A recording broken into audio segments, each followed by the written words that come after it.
O yan, hi sa inyo mga ka-taste buds, at ngayong araw na to ay magluluto naman kami ng toge at saka adobong manok, ano pa ba, at saka syempre fried rice. Syempre dapat lagi may fried rice dahil talaga namang napaka-astig niyan. Kaya naman, pag ginagawa natin, hindi simulan natin tulutuin. So ito mga ka-taste buds, maglalagay muna ako dito ng tamang dami ng mantika dahil ang una natin gagawin dito, ipiprito ko muna yung tokwa. Painitin muna natin maigang bago natin isalang din yung tokwa. So ito mga ka-taste buds, ito na yung tokwa at hiniwa ko na din to ng maninipis, maliliit. Pritohin muna natin yan. So, ito mga taste buds, na prito ko na ang tokwa. Lagyan muna natin dito sa lalagyanan.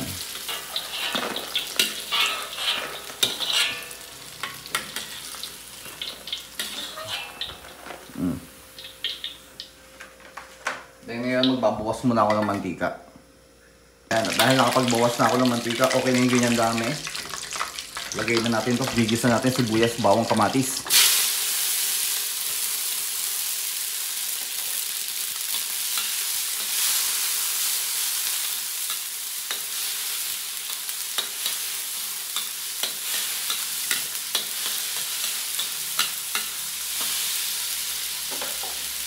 Lagyan natin itong manok.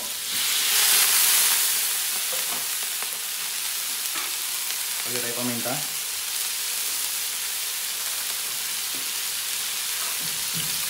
Lalagay ako ng patis.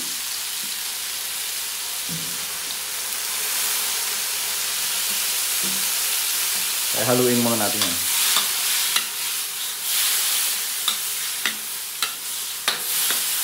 Then hayaan muna natin ganyan. Lagyan na natin itong kinchay.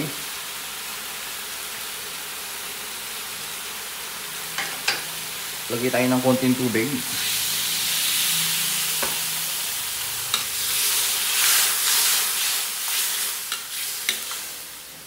Yan, pakuluan muna natin yan. So ito mga taste buds, haluin muna natin to. Ayan.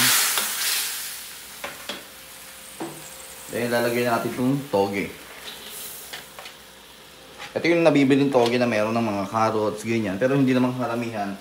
Pero okay na din ganyan. Then pwede na natin haluin yan. Napakasimple ng ulam na yan. Kaya subukan nyo yung ganitong luto.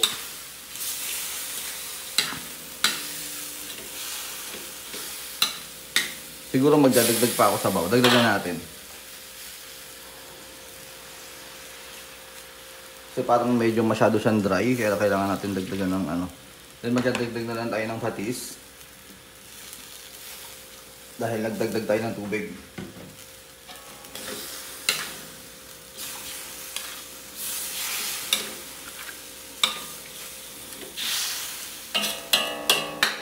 Ayan, pagkaluto nito, magluluto naman ako ng adobo then fried rice para sunod-sunod na yan. Lagyan natin tong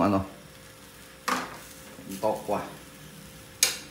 Haluin ulit natin. Basic lang yan.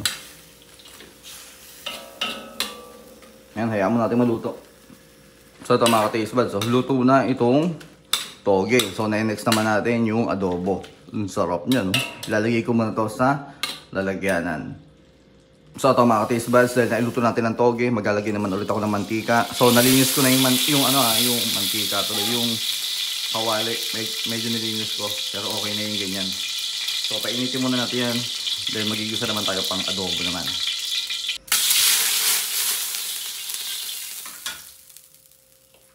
Gisa natin. Bawang, sibuyas, bawang.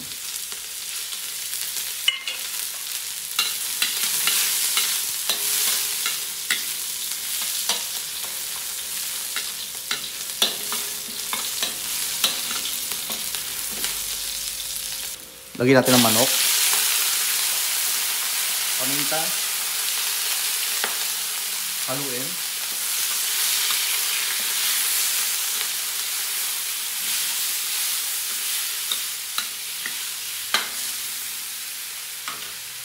Lagay mo tayo ng konting toyo, pampalasa na. Pero mamaya magdadagdag pa ako dyan ng toyo. Kaya muna natin na ganyan. Maglagay naman tayo ng tubig.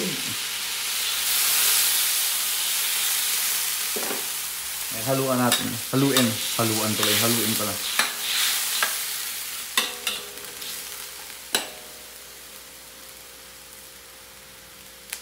Pipigaan natin to ng kalamansi. Yan. Para maiba naman. Adobo sa kalamansi.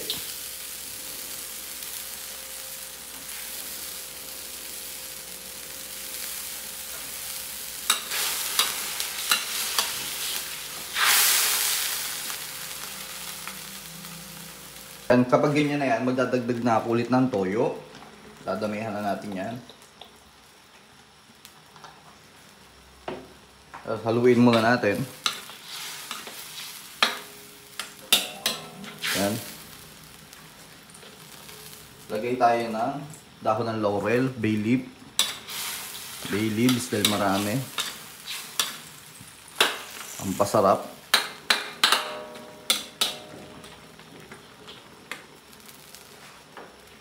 Kaya maglalagay naman tayo dyan ng sili. Siling labuyo. Ang pasarap ng adobo. Sarap sa adobo, manghang. Yan, pakuloy mo natin ulit oh. Ngayon naman maglalagay tayo ng suka. Tandaan, mas marami ang toyo kaysa sa suka. Okay na ganyan. Hindi natin tatakpan, hindi natin yan hahaluin muna. Hayaan muna natin na kumulo-kulo siya. Ano natin ng mga 2 minuto hanggang 3 minuto. Kaya, so ito mga ka-taste buds, ngayon namin lalagyan natin itong gisantes. Yan, ito pang huli itong nilalagay. Ako maglalagay kayo ng ganito kasi ito, luto na yan. Pwede natin haluin.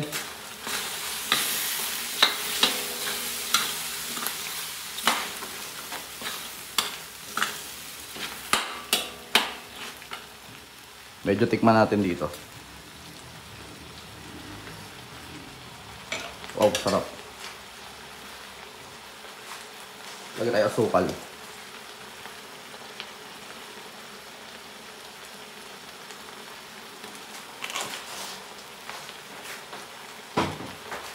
So kung napapansin nyo, tinansya na lang natin yung asukal dyan.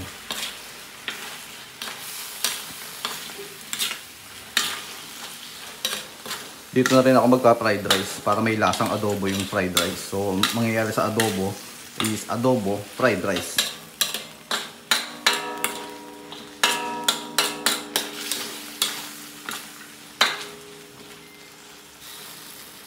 Atin.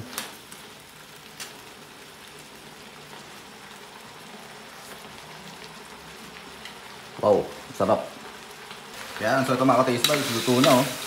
Oh. Diba? Lalagay mo natin sa lagyanan. Inan mo natin yung apoy. Lagay natin dito. Very special, spicy, adobong manok sa kalamansi. Na may kalamansi.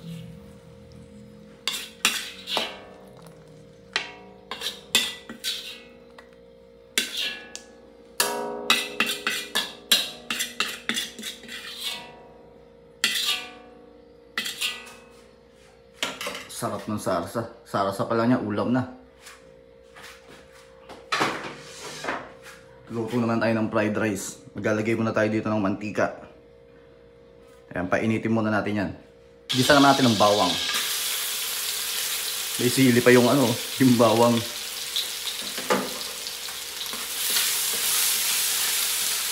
Ito, napakabango. Hayaan muna natin na medyo mag-brown itong bawang. Nalagay natin to. Pina super special lalo oh. Oh, gaganyan nyo lang yan oh. Simple oh. Oh.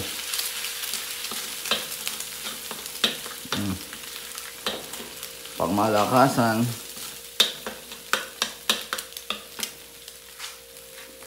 Oh, ito na, maglalagay tayo kanin.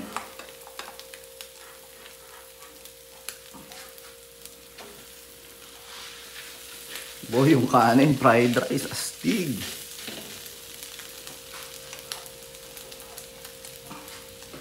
Kaya madami-dami na akong kumain ng kanin. Isang beses lang ako kumakain. Panalong panalo yan.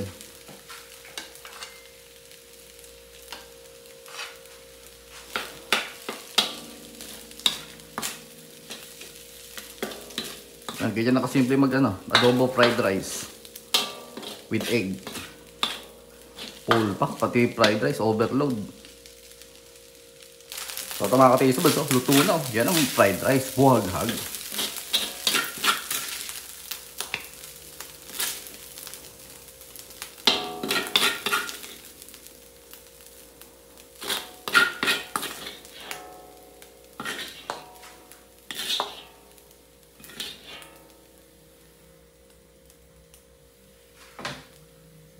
Mga ka-taste buds, ito yung nilutong toge. Napakasimple niyan. Ito naman syempre, spicy adobo na mayroong kalamansi. Napakasarap din yan. Syempre, yung fried rice na buhaghag. Diba? Pang malakasang kain na naman to mga ka-taste buds. Ayan, kaya kung nagustuhan yung itong niluto namin, kaya ano pang ginagawa mo, subukan mo na rin yan. Napakasimple niyan. 2 ulam at syempre, fried rice. Sarap niyan, no?